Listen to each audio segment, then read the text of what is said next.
Olá, recruta! Seja bem-vindo aqui no nosso canal. Eu sou a professora Meg, professora de inglês há 35 anos, há mais de 10 anos, preparando alunos para escolas militares.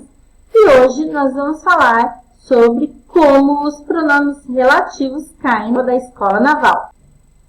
Essa semana estamos fazendo um intensivo, estou publicando vários vídeos com os assuntos que mais caem na prova da Escola Naval, para dar uma forcinha aí nessa reta final para você que vai fazer essa prova no final de semana. Mas antes da gente começar, já deixa o seu like nesse vídeo, já inscreve no nosso canal para que o YouTube avise você todas as vezes que eu postar um conteúdo como esse. Vamos lá então? Bom pessoal, os pronomes relativos, eles vão ser pronomes que eles vão unir duas orações. E normalmente nós vamos trabalhar muito com which, whom e who. Vamos ver então como é que isso vai ser cobrado na prova da Escola Naval. Vamos lá, turma. O que é que a gente sabe aí a respeito, dos pronomes relativos? Eu vou colocar aqui para vocês, vamos lá. Fazer o quadradinho aqui para a teacher poder... Muito bem, turma, vamos ver então como é que os pronomes relativos caem na prova da Escola Naval.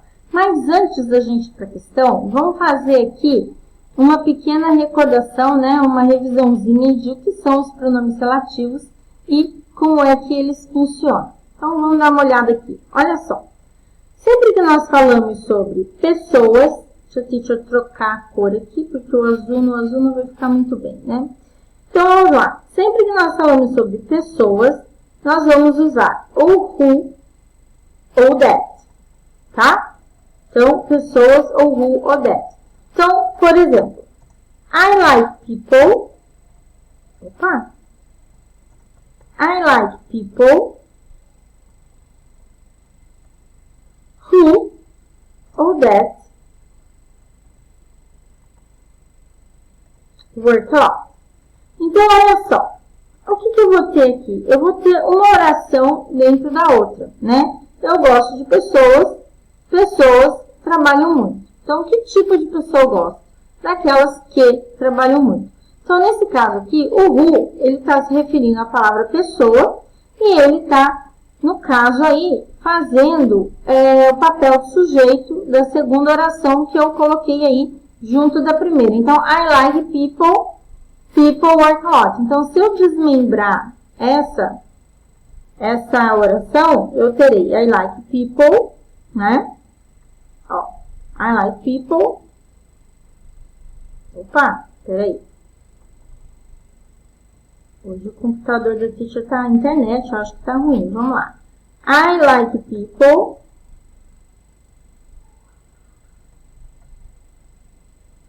e people work a lot.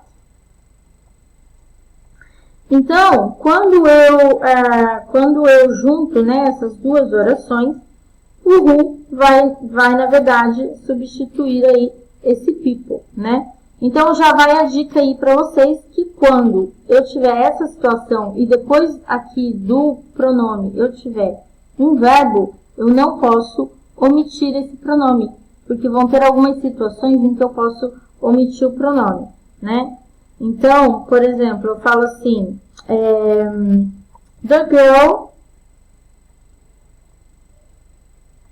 lives next door. I saw the girl.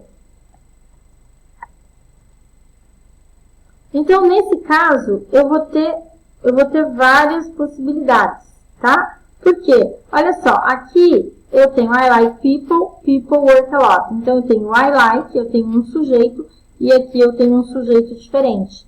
Aqui, esse sujeito, embora diferente, ele está antes do verbo. E quando eu coloco ele aqui, tá vendo, ó, o verbo aqui, esse who vai substituir exatamente esse sujeito aqui. Nesse caso, eu tenho dois sujeitos diferentes, certo? E, no caso da união das orações, o que vai acontecer?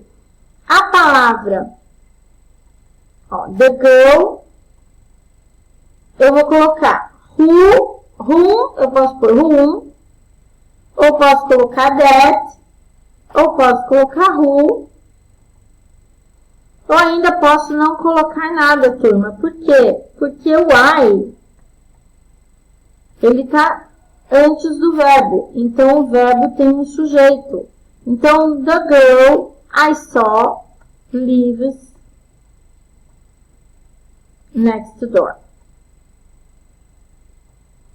Então, turma, nesse caso, né, quando eu tenho dois sujeitos diferentes e esse sujeito aqui aparece na oração de baixo, quando eu uno as duas orações, eu posso omitir tudo isso aqui, né, e colocar a oração simplesmente dessa forma. Para a gente que fala português, fica muito estranho, né, turma, esse tipo de construção, porque a gente tem o que em tudo, mas no inglês ela é muito comum. Então, vamos ver aí como é que vai ficar, no caso, a nossa questão. Então, outra dica também que eu dou para vocês é que, embora a gente possa usar o who e o that, quando eu tenho vírgula, eu não posso usar that, tá? E aqui, quando eu falo sobre usar which e that. Então, vamos ver como é que fica aqui a nossa questão aqui, como é que vai acontecer. Eu já começo aí falando do Mr. Stephens, então eu sei que é pessoa e que eu vou usar who. Nesse caso em específico, a gente não vai poder usar that. Por quê? Porque eu não posso usar o that depois de vírgula, tá, turma? Então, todas as vezes que eu tiver uma vírgula, eu não vou poder usar that. Então, a gente já elimina essa alternativa aqui e essa alternativa aqui. Também não vou usar whom, tá bom, turma? Então, eu fico aqui entre who e who. Então, vamos para a próxima. Então, Mr. Stephens, who recently defended WikiLeaks boss Julian Assange, said the latest move has made a mockery of celebrity super injunctions. It's becoming increasingly untenable. Então, olha só, super injunctions. Então, a gente está falando de coisa aqui, né, turma? E aí, a gente vai usar which. Então, aqui pode ser which ou pode ser that. Então, em ambos os casos, eu posso usar tanto a alternativa B quanto a E, então eu vou ter que ir até o final. Então, aí aqui, it's becoming increasingly untenable, which super injunctions can continue in the way they have, as there are so many people, breaking the law and in contempt of court. Então, nesse caso aqui, a gente vai usar a alternativa. Porque eu fiz uma oração relativa reduzida. Por quê? Porque nesse caso aqui, para que eu pudesse usar o who, eu teria que usar many people who are breaking the law. Então, nesse caso, quando a gente fala de oração subordinada reduzida, o que eu tenho? Eu tenho assim, ó. Many people, vamos ver se dá certo aqui da gente escrever. Ó, many people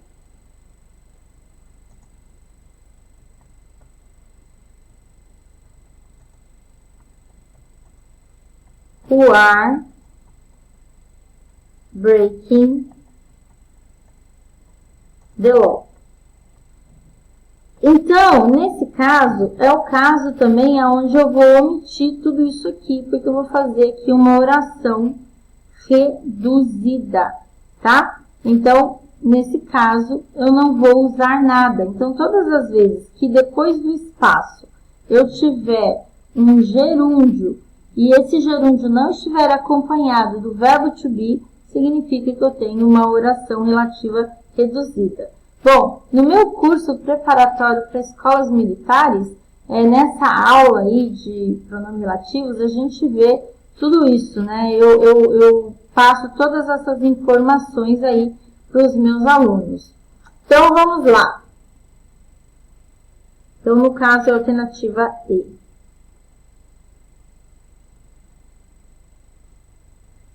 Nessa próxima, a gente tem which sequence best completes the sentence below. Então, no caso, aí, ele vai misturar pronomes com verbos, né? E a gente precisa saber a quem o pronome se refere para que a gente possa fazer a concordância verbal correta. Então, aqui eu já começo falando, no caso aí, de people, né? Então, se eu tenho people, é pessoa. Então, eu já vou matar aqui o whose, que o whose indica posse, certo? E eu vou matar o whom também, porque o whom é quando eu estou me referindo ao objeto. E aí, o que vai acontecer, turma? O who, ele vai se referir a quem? A people. Se ele está se referindo a people, o meu verbo precisa estar no plural. Isso significa que eu não posso usar o verbo. Então, isso aí já me deixa com a resposta correta. Então, se você sabe que você tem que usar o verbo concordando com a pessoa, né, que está aqui, com o substantivo que está aqui, você mata a questão sem muito esforço. Mas vamos checar para ver se é isso mesmo. People who spend hours and hours, certo? Playing video games. Exhibit, de novo aqui, né, porque eu estou falando das pessoas. The same personality traits as people with Asperger syndrome, a form of autism. Então, ele está dizendo aí que pessoas que passam muitas horas e horas jogando videogame apresentam os mesmos traços de personalidade de pessoas que têm a síndrome de Asperger, que é uma forma de autismo, né? Então, essa síndrome aí, as pessoas que têm essa síndrome, elas têm um leve grau de autismo. São pessoas que têm dificuldade de se relacionar socialmente com outras, né? Embora elas não sejam, não vivam completamente no mundo aí delas mesmas, como acontece com a maioria dos autistas. Ok, pessoal, então essa aí foi a nossa revisão sobre os pronomes relativos. Eu espero que você tenha aproveitado bastante essa aula. E seguimos aí ainda essa semana nos preparando e fazendo uma revisão final aí para a prova da Escola Naval. Se você acha que você precisa de um empurrãozinho e uma forcinha aí para ajudar você a ter melhores resultados, eu deixo aqui embaixo uma lista dos links dos meus e-books e dos meus cursos preparatórios que você encontra nas melhores plataformas digitais. Bom, não esquece de deixar o seu like e de se inscrever aqui no nosso canal, assim o YouTube avisa você todas as vezes que eu postar um vídeo a respeito de vestibular militar. Até a próxima! Tchau!